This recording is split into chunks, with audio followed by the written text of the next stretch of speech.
Hey guys, how's it all going? My name is Ashton Gleckman. I'm coming to you at like 8 o'clock in the morning on Thanksgiving. Happy Thanksgiving to you guys. Today I will be reviewing the movie The Theory of Everything.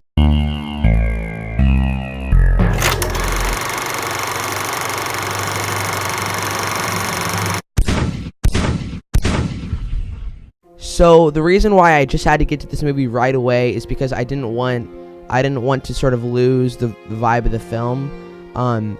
I can easily say this is one of the best films I've seen in my life. This film just literally gives you a reason to feel comforting about your existence.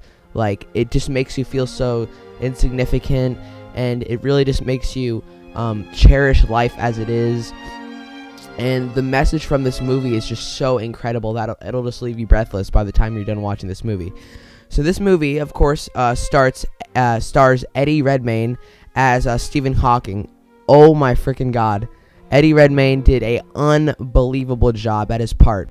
I don't even want to know like the time and what he put into like becoming the part of Stephen Hawking, someone who at such a young age just had his life turned around by this awful disease.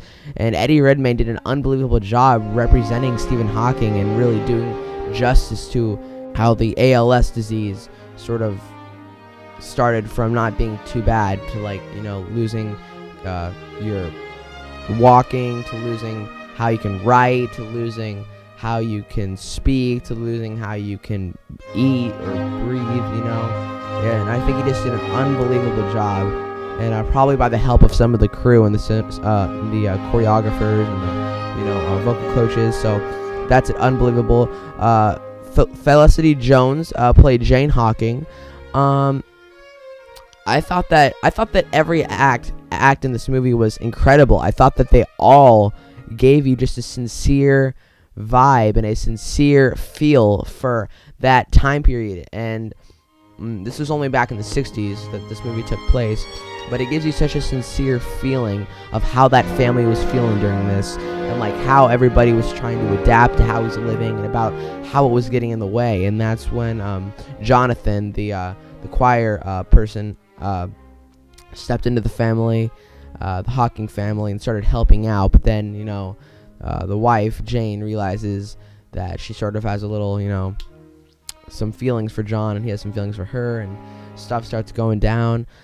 So this movie is about Stephen Hawking at his young years, and he's going to Cambridge College. He's an incredibly smart person. He's significantly smart, and one day he starts to just realize that his hands are trembling, and his walking is getting off. He's starting to walk like inwards, and he just starts to dysfunction. And at one point, he just falls down and busts his head, and he gets pretty much told that he has 2 years to live because he has this significant disease. And this was really hard on him because this is an incredibly smart guy. This is an incredibly great guy, and he's pretty much just told he has 2 years to live, and he doesn't really know what to do. So he pretty much just goes into isolation for a little bit, and doesn't really know how to take it. But the story really proves about how this incredible man sort of doesn't really let ALS stop him from doing what he does. This is an incredibly smart person, as well as an incredibly unlucky person for getting this disease, So you just feel for this guy the whole movie. You just, like, certain scenario, that he would do something in the situation, but he can't because of this disease holding him back. So incredibly unbelievable film. It had some really, really cool shots. It had some really, really nice filmography. It had some blue filters to make some of the scenes more eerie, like in insides or outside environments. I thought that was really, really, really cool. I just think this movie overall just really gives you a representation of Stephen Hawking's young life.